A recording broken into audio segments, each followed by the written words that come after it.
Crônicas do Amanhecer, por Feijão, Centro Espírita Allan Kardec.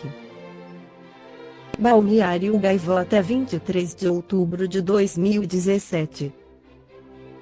Brasileiros tentaram sequestrar Napoleão para torná-lo imperador da América do Sul, parte 1. No começo do século XIX, parecia não haver limites para a imaginação humana. Em meio a um dos períodos mais revolucionários e conturbados da história, tudo era possível. O Brasil dessa época também foi cenário de sonhos e planos mirabolantes. Um deles raptar Napoleão Bonaparte 1769-1821 na ilha de Santa Helena, no Atlântico Sul, onde o imperador dos franceses encontrava-se prisioneiro dos ingleses desde a derrota na Batalha de Waterloo, em 1815.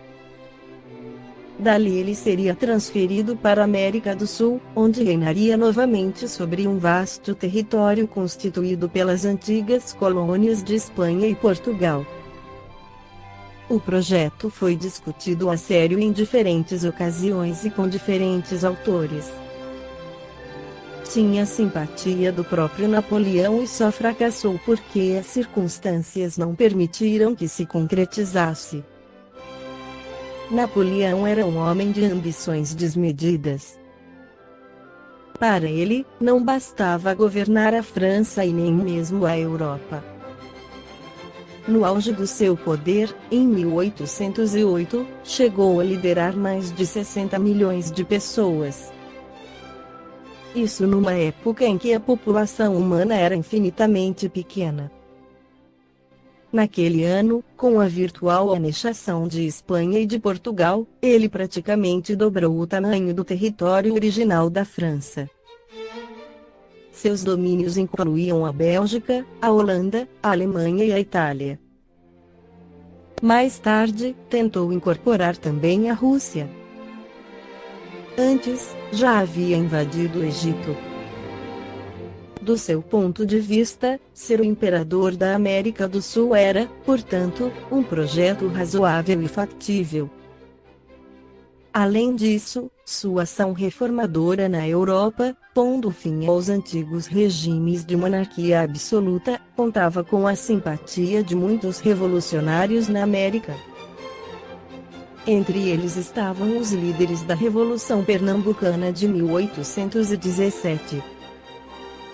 No começo de 1817, o comerciante Antônio Gonçalves Cruz, o Cabugá, foi enviado pelos revolucionários pernambucanos para Filadélfia, antiga capital dos Estados Unidos. Levava na bagagem $800 mil, quantia assombrosa para a época. Cabugá tinha 3 missões. A primeira era comprar armas para combater as tropas do rei Dom João VI 1767-1826. A segunda, convencer o governo americano a apoiar a criação de uma república independente no Nordeste brasileiro. O terceiro e mais espetacular de todos os objetivos era recrutar alguns antigos revolucionários franceses exilados em território americano para, com a ajuda deles, libertar Napoleão em Santa Helena.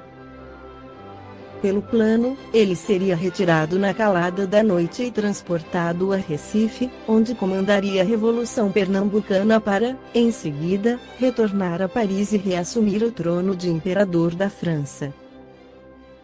Cabugá. Os projetos de Cabugá eram mirabolantes e estavam condenados ao fracasso antes ainda de serem colocados em prática. Quando chegou aos Estados Unidos, com o dinheiro arrecadado entre senhores de engenho, produtores de algodão e comerciantes favoráveis à proclamação da República, os revolucionários pernambucanos já estavam sitiados pelas tropas leais a Dom João VI. A rendição era inevitável. Sem saber de nada disso, Cabugá conseguiu recrutar 4 veteranos dos exércitos napoleônicos: o conde Pontelé Coumont, o coronel Latapie, o ordenança Arton e o soldado Howlett. Todos chegaram ao Brasil muito depois de terminada a Revolução e foram presos antes de desembarcar. Um novo plano para libertar Napoleão foi concebido no ano seguinte pelo almirante Thomas Cochrane 1775-1860. Lorde inglês, membro do parlamento britânico e herói da guerra contra Napoleão, Cochrane era uma lenda dos mares. Contratado como mercenário na América do Sul, ajudou a fazer as independências do Chile, do Peru e do Brasil, lutando contra as forças navais da Espanha e de Portugal. Em agosto de 1818, Cochrane e sua mulher, Kitty, estavam em Boulogne, na França, à espera do navio a vapor Rising Star, que ele havia mandado construir na Inglaterra para lutar no Chile. Na viagem para a América do Sul, Cochrane pretendia fazer uma escala em Santa Helena e roubar Napoleão dos ingleses. Em seguida, tentaria convencê-lo a assumir o trono de um império a ser construído na América do Sul, capaz de contrapor-se ao peso dos Estados Unidos ao norte do continente. Também nesse caso o plano fracassou. A construção do navio atrasou e, diante das notícias de que os espanhóis estavam ganhando terreno contra os chilenos, Cochrane decidiu seguir para seu destino final, sem parar em Santa Helena. Plano norte-americano. Sequestro de Napoleão também foi planejado em Nova Orleans, cidade de colonização francesa no sul dos Estados Unidos. Ali, em 1821, um grupo de amigos e oficiais do imperador chegou a promover uma campanha de arrecadação de fundos para comprar navios e arregimentar soldados que tentariam libertá-lo. O projeto foi levado tão a sério que Nicholas Giraud de 1747-1840, descendente de imigrantes franceses e ex-prefeito da cidade entre 1812 e 1815, ofereceu sua própria residência como refúgio em território americano. A operação sequer chegou a ser executada porque Napoleão morreu nesse mesmo ano. A causa da morte do imperador francês foi, por muito tempo, alvo de polêmica. De início, suspeitou-se que ele tivesse sido envenenado lentamente mediante a adição de arsênico na comida que os ingleses lhe serviam na prisão. Exames nos seus restos de cabelo, depositados numa urna no monumento Les Invalides, em Paris, apontaram traços desse produto acima do normal, mas não em quantidade capaz de matá-lo. Outras pesquisas apontam que a causa mais provável seria um câncer no estômago. Hermínio Correia de Miranda foi um dos principais pesquisadores e escritores espíritas do Brasil. Autor de mais de 40 livros, dentre eles, diversos clássicos da literatura espírita, como Diálogo com as Sombras, Diversidade dos Carismas e Nossos Filhos são Espíritos. Realizou pesquisas sobre reencarnação de personalidades notórias na ciência e na história, como Giordano Bruno e Fenelon, entre outros. Investigou profundamente a mediunidade, a paranormalidade, deixando como legado um vasto material de estudo, que revela, sobretudo, o seu exemplo inspirador para os estudiosos do presente e do futuro. Seu último livro escrito Os Senhores do Mundo foi lançado post-mortem e a ideia central deste livro é a de que as figuras humanas surgem e ressurgem no palco da história.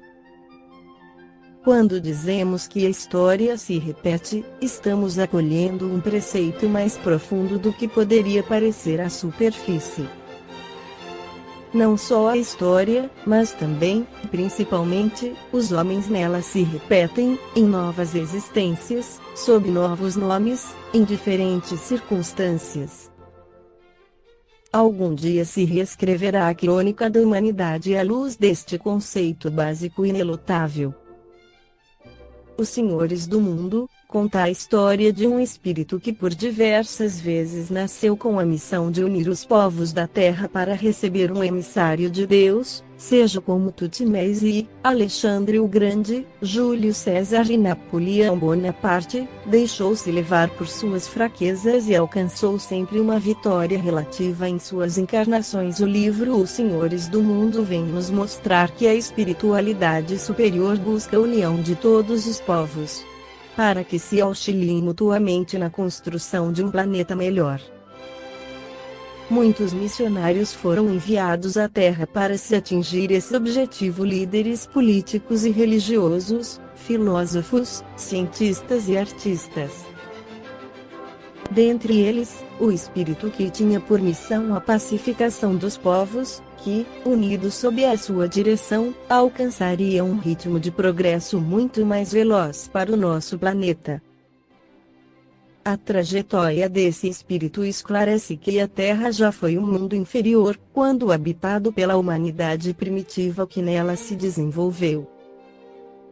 O seu progresso foi ainda incentivado por migrações de espíritos, realizadas em massa, no momento em que um mundo distante conseguiu subir na escala dos mundos. Seus resíduos evolutivos foram então transferidos para o nosso planeta. Criaturas superiores aos habitantes terrenos, exilados na Terra, deram-lhe extraordinário impulso evolutivo. Assim, ela passou de mundo primitivo para a categoria de mundo de expiações e provas, como espírito cuja trajetória nos mostra Hermínio de Miranda. Esta foi a crônica do amanhecer de 23 de outubro, por Feijão.